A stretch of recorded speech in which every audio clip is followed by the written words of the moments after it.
एक गांव में एक किसान रहता था। उसके परिवार में उसकी पत्नी और एक लड़का था। कुछ सालों के बाद पत्नी की मृत्यु हो गई। उस समय लड़के की उम्र 10 साल थी। किसान ने दूसरी शादी कर ली। उस दूसरी पत्नी से भी किसान को एक पुत्र प्राप्त हुआ। किसान की दूसरी पत्नी की भी कुछ समय बाद मृत्यु हो गई। किसान का बड़ा बेटा जो पहली पत्नी से प्राप्त हुआ था, जब शादी के योग्य हुआ तब किसान ने उसकी शादी कर दी। फिर किसान की भी कुछ समय बाद मृत्यु हो गई।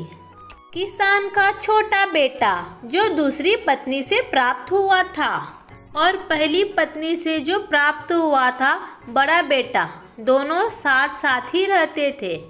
कुछ समय बाद किसान के छोटे लड़के की तबीयत खराब रहने लगी। बड़े भाई ने कुछ आसपास के वैद्यों से इलाज करवाया, पर कोई राहत नहीं मिली। छोटे भाई की दिन ब दिन तबीयत बिगड़ती जा रही थी और बहुत खर्च भी हो रहा था। एक दिन बड़े भाई ने अपनी पत्नी से सलाह ली कि यदि यह छोटा भाई मर जाए तो हमें इसके इलाज के लिए पैसे खर्च नहीं करना पड़ेगा और जायदाद में आधा हिस्सा भी नहीं देना पड़ेगा। तभी उसकी पत्नी ने कहा कि क्यों न किसी वैद्य से बात करके इसे जहर दे दिया जाए। किसी को पता भी नहीं चलेगा, किसी रिश्तेदारी में भी कोई शक नहीं करेगा कि बीमार था। बीमारी से मृत्यु हो गई। बड़े भाई ने ऐसा ही किया। एक वैद्य से बात की, आप अपनी फीस बताओ, ऐसा करना, मेरे छोटे बीमार भाई को दवा के बहाने से जहर दे देना। वैद्य ने भी बात मान ली और लड़के को जहर दे दिया और लड़के की मृत्यु हो गई। उसके भाई भाभी ने खुशी मनाई कि रास्ते का कांटा निकल गया, अब सारी संपत्ति अपनी हो गई। उसका अंतिम संस्कार कर दिया गया। कुछ महीनों पश्चात किसान के बड़े लड़के की पत्नी को लड़का हुआ। पति पत्नी ने खूब खुशी मनाई। बड़े ही लाड़ प्यार से लड़के की परवरिश की।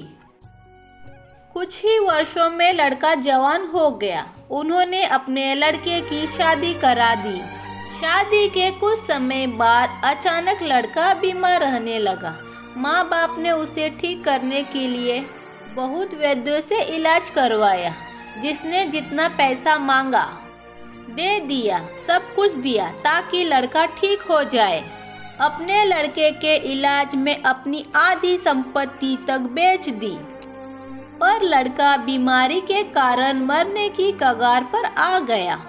शरीर इतना ज्यादा कमजोर हो गया कि अस्थि पिंजर शेष रह गया था।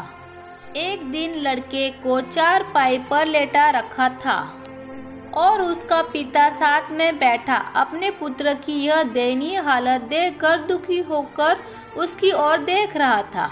तभी लड़का अपने पिता से बोला कि भाई, अपना सब हिसाब हो गया, बस अब कफन और लकड़ी का हिसाब बाकी है, उसकी तैयारी कर लो। यह सुनकर उसके पिता ने सोचा कि लड़के का दिमाग भी काम नहीं कर रहा है। बीमारी के कारण पिता बोला, मैं तेरा बाप हूँ, भाई नहीं। तब लड़का बोला, मैं आपका वही भाई हूँ जिसको आपने जहर खिलाकर मरवाया था। जिस संपत्ति के लिए आपने मुझे मरवाया था, अब वो मेरे इलाज के लिए बिक चुकी है। आपकी संपत्ति शेष है, हमारा हिसाब हो गया। तब उसका पिता फूट फूट कर रोते हुए बोला कि मेरा तो कुल नाश हो गया। मैंने जो किया मेरे आगे आ गया, पर तेरी पत्नी का क्या दोष था जो इस बिचारी को जिंदा जलाया जाएगा। उस समय सती प्रथा थी, जिसमें पति के मरने के बाद पत्नी को पति की चिता के साथ जला दिया जाता था। तब वो लड़का बोला कि वो वैद्य कहाँ है जिसने मुझे जहर खिलाया था। तब उसके पिता ने कहा कि आपकी मृत्यु के 3 साल बाद वह मर गया था। अब लड़के ने कहा कि यह वही दुष्ट है जो आज मेरी पत्नी के रूप में है। मेरे मरने पर इसे जिंदा जलाया जाएगा।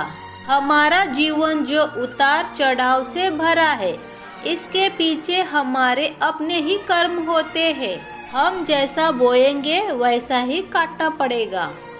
कर्म करो तो फल मिलता है, आज नहीं तो कल मिलता है। जितना गहरा अधिक हो कुआं, उतना मीठा जल मिलता है।